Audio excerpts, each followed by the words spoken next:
Before you can study and learn about American history, you must first have a place named America to study. To get that, you need men and women with the courage to take this nation away from the British or die trying.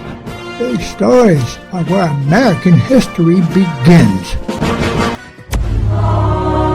Today on Liberty's Kids. We shall have to retreat to keep our army intact. But General, Philadelphia.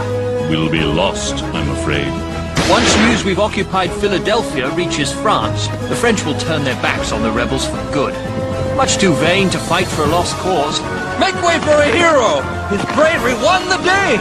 Which eventually led to Gentleman Johnny Burgoyne's surrender at Saratoga. That was a sight to see.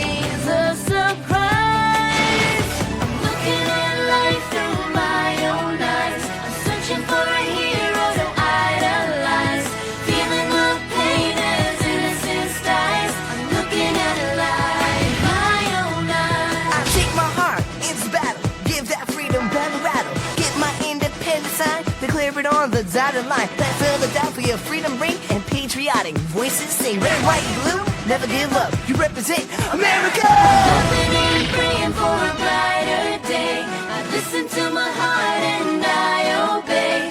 How can I see it any other way? I'm looking at life with my own eyes.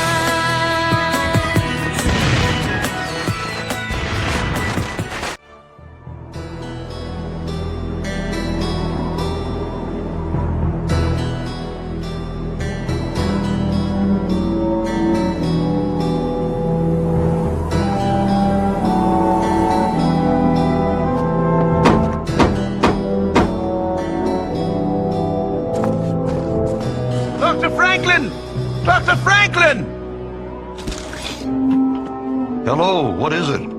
My name is Jonathan Loring Austin, Secretary for the Massachusetts Board of War. I have urgent news from America.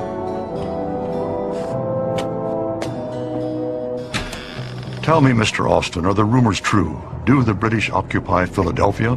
I'm afraid so. Congress has fled to York. Wait, there's even greater news. The British General Burgoyne has surrendered his army at Saratoga.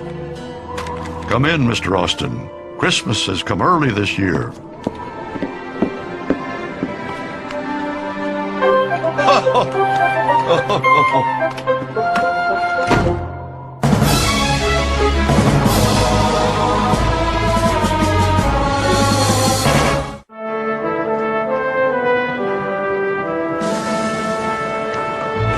Dearest Mother, so much has happened since I last wrote.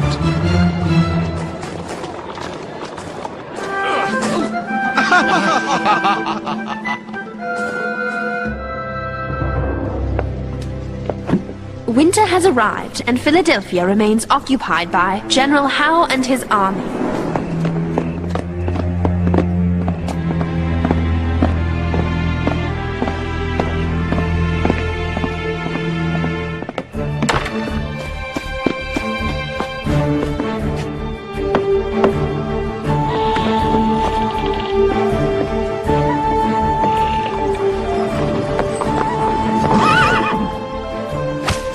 Moses and James took Dr. Franklin's printing press to York before General Howe's soldiers could confiscate it.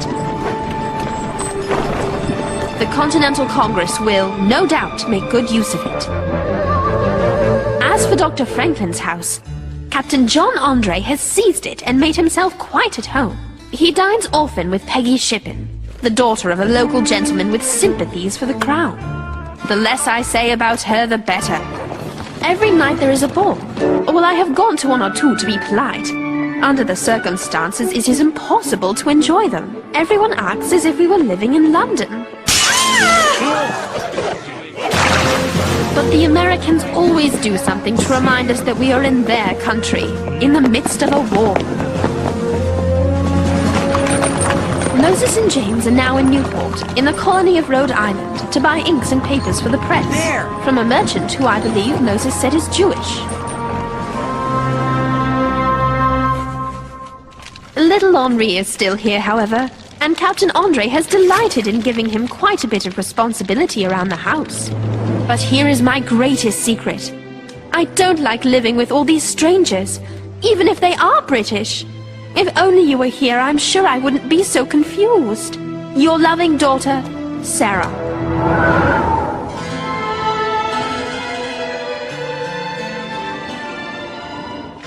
Yes, Ben, you were wise to move out of Paris to this chateau. It's closer to Versailles and far more private than my quarters at the hotel. Not to mention more inconvenient for the French and British spies. Dr. Franklin, Mr. Dean, I don't mean to interrupt, but I've just learned some very important news. Paul Wentworth, the chief of Britain's Secret Service, has arrived in Paris. What in heaven would Wentworth be doing there? He wants to meet with Dr. Franklin. Burgoyne's defeat has obviously rocked the British government. Perhaps you should meet with him, Ben? No, I want you to meet with him first. Hear him out, but commit to nothing. In the meantime, I will pay a private visit to France's foreign minister. We'll play the British off the French, so we can get what we want. And what exactly is that, Dr. Franklin? Check to your king.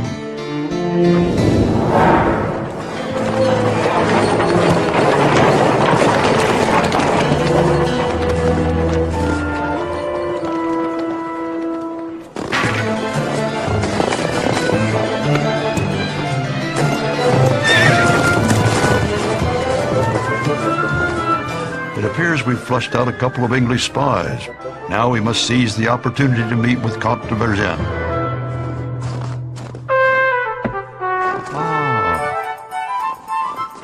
The ship sails for America in 4 days. Have these delivered by messenger. You can count on me, Doctor. Good luck.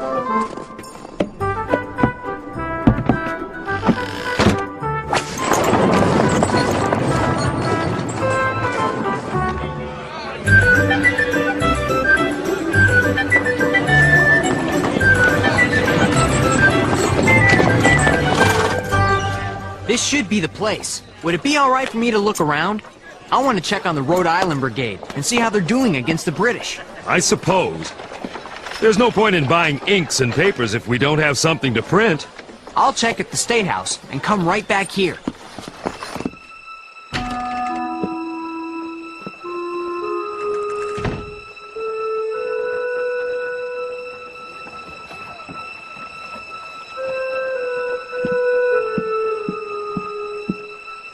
That telescope's imported from Italy. Can I help you find something in particular, sir? I wrote you from Philadelphia about inks and paper. Ah, yes. Dr. Franklin's man, Moses. You've got a good memory.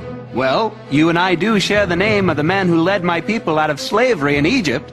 Moses Michael Hayes, at your service. If you don't mind me saying, I haven't met many Israelites. Neither have I, for that matter.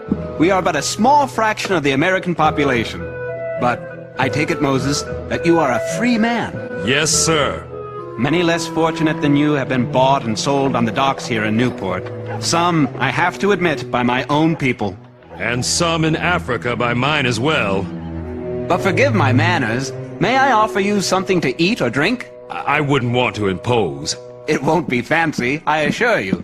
I lost everything I own when a ship I purchased went down in a gale. In fact, I've only recently come out of debtor's jail. A lonely place, I can assure you.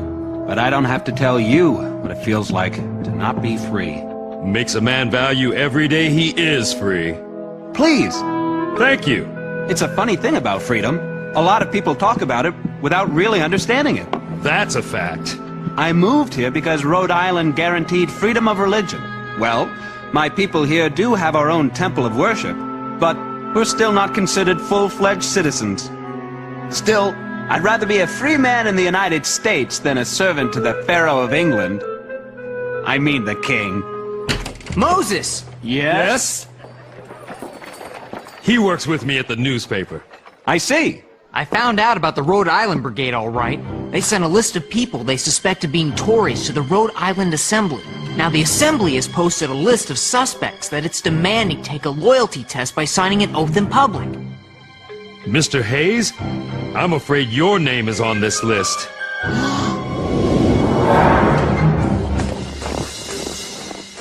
All of France is impressed with the recent American victories, Dr. Franklin. As I've told you before, the United States will win this war. With France on our side, it will take a matter of months, not years. That one looks quite tasty. Of course, that looks good too. Please, Dr. Franklin, take them both. I hate to ask too much of you. France insists. Merci beaucoup. Unfortunately, Doctor, His Majesty King Louis does not wish to offend his brother-in-law, King Charles of Spain, by signing a treaty of alliance with the United States.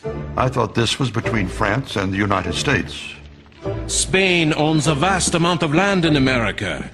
King Charles feels that if you have taken what is England's, then you most certainly will take what is his.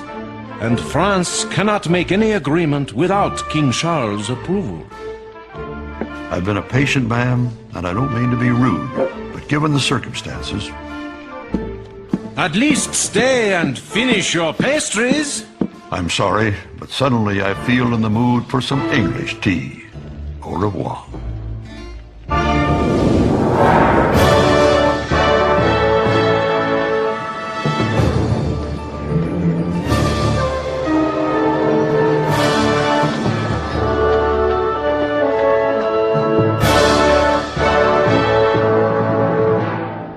Surely now that the American capital has been taken, the rebels will see the error of their ways. No less than Lord North himself assures me that Parliament will soon publish new terms of settlement for the colonies. I trust it will break their will, as well as their backs. Now, John, they are of British descent after all. No, I believe the terms will be quite generous, as long as the Americans are willing to give up their stubborn notion of independence. What are you doing here? Spying on them! Get back in the kitchen before you get caught. Of this, I'm certain. Once news we've occupied Philadelphia reaches France, the French will turn their backs on the rebels for good. They're much too vain to fight for a lost cause. Besides which, everyone knows they despise the notion of liberty. Yeah! The French will help! And even though King Louis may not believe in égalité, fraternité et liberté, the French people do!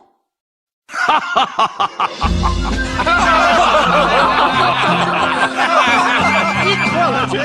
Brotherhood! Liberty! Hey! Put me down!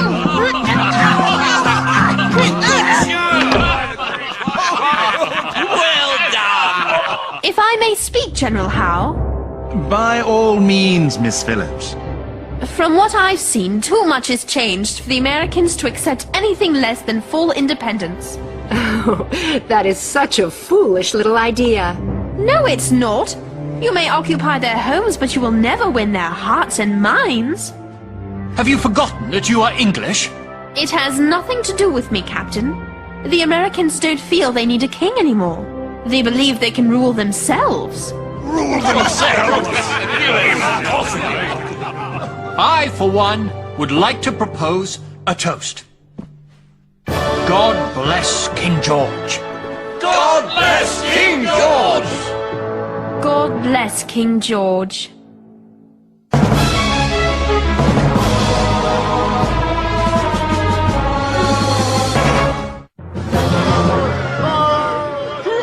Moses Michael Hayes?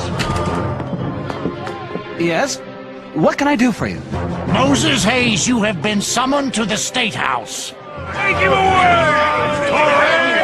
We don't need the likes of you. I still don't believe it. The nerve, the gall, the absolute cheek of the British. You asked me to listen to Mr. Wentworth, and I did. But to insult you and me by offering us money and titles in exchange for becoming turncoats? No doubt Count de Vergennes already has heard the details from his spies. This is all going extremely well. Going well? I don't understand. We have fanned the flames between Britain and France. Now it's time for me to meet with Mr. Wentworth. But surely you don't intend to accept his offer? Hardly, but Count de Vergennes won't know that. There they are! Rotten Tories! Look at it! Traitors! I have here a list of men accused of being disloyal to the patriotic cause of American independence. Read the names! Get the traitors out! We don't want them here! As a representative of the Rhode Island Assembly, I am here today to demand that each and every one of the accused sign a public oath of loyalty to the revolution. Moses Michael Hayes, step forward. Mr. Hayes, are you ready to sign the oath? I have the right to face my accusers. Who here has any proof of my disloyalty? Or is it that there is some other reason I am accused? Could it be that I am an Israelite? Will you sign the oath or not? Every time I venture to Paris, I am reminded of how much I despise it. Quite a beastly place, don't you agree, Dr. Franklin? Actually, I've grown quite fond of it. I understand you're quite the celebrity here. Yet your blood is English.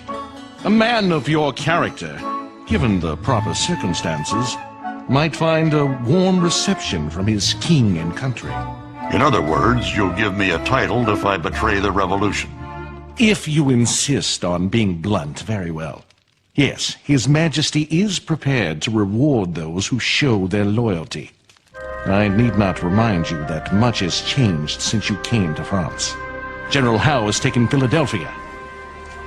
I like to think that Philadelphia has taken Howe. This letter was given to me by a man at the highest level of the British government. It is Britain's determination to fight for another 10 years, rather than grant American independence. In that case, America is ready to fight 50 years to win it, which, by the way, I don't believe will be necessary.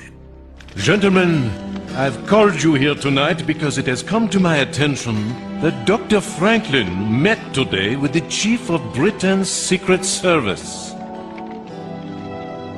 I'm afraid we are facing a dangerous new development. France has already lost America to Britain. Do we stand by and lose our claim to the West Indies as well? His Majesty has told me that we must prevent this from happening at all costs. We have held off any alliance with the United States to prevent a war with Britain, but we must face the fact that the only thing worse than such a war would be an agreement between Britain and America. It is time for this council to act. With all due respect, I will not sign. I will not sign because I am as patriotic as any man in this room. But I am also an Israelite in a land of Christians, and as such, I have not been granted the liberty to vote. My people have a temple here in Newport, but none in Boston, for the law there forbids Jews from public worship. Rhode Island was founded on religious tolerance, yet I am still not considered a citizen. And why? Because I worship God after my own fashion. Neither the Continental Congress, nor the General Assembly of this state, nor the legislatures of any of the other colonies have ever taken notice or provided rights to Israelites.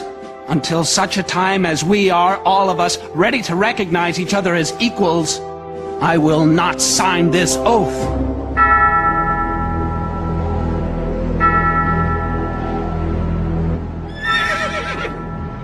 Dr. Franklin's plan was masterfully executed. Comte de Vergennes has signed a treaty of alliance with the United States. King Louis has finally agreed to grant Dr. Franklin an audience. It will mean war between Britain and France. You've given us every single letter Dr. Franklin has written to Congress. Why not just intercept the treaty as well? Even I can't do that. You think Franklin suspects you're a spy? The old man has no idea. It's a secret I shall take to my grave. I believe you will. Here you go, Edwin. 500 pounds as promised. God save King George. Mr. Hayes? It's Moses. Moses! I'm sorry. You came here to buy those inks and the paper, and we never did get around to it. There's no need to apologize. I saw what you did, what you said. I just want to be treated the same as any other man. Mr. Hayes, there are some people outside who want to see you. What can I do for you? Mr. Hayes, you made a great deal of sense. If all men are created equal, it only seems fair that each and every one of us should sign the oath. You would really do this? Permit me to be the first.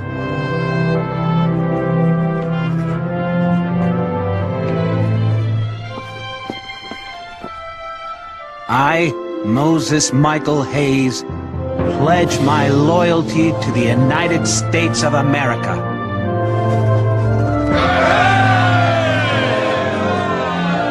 Moses, do you really think all men are created equal? An idea's only as strong as the people who stand up for it. And a lot more people are going to have to stand up for equality before it comes true.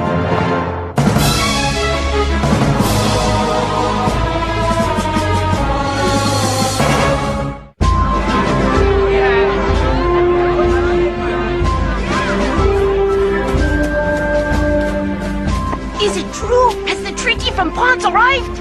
Yes, and Richard Henry Lee is about to speak.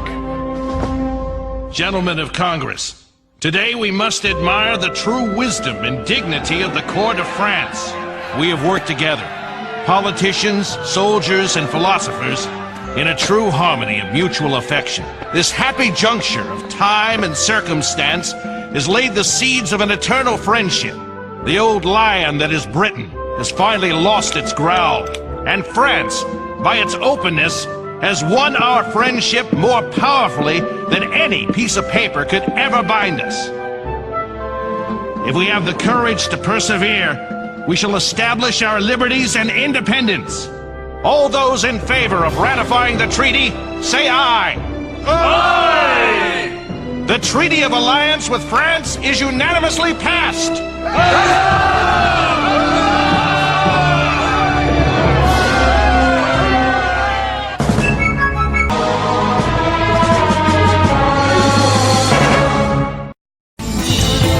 This episode is over, but the very best of my collection is banned on YouTube. To see what you have been missing, go to archive.org and search for GYRO SCREWLOOSE, and I'll see you there.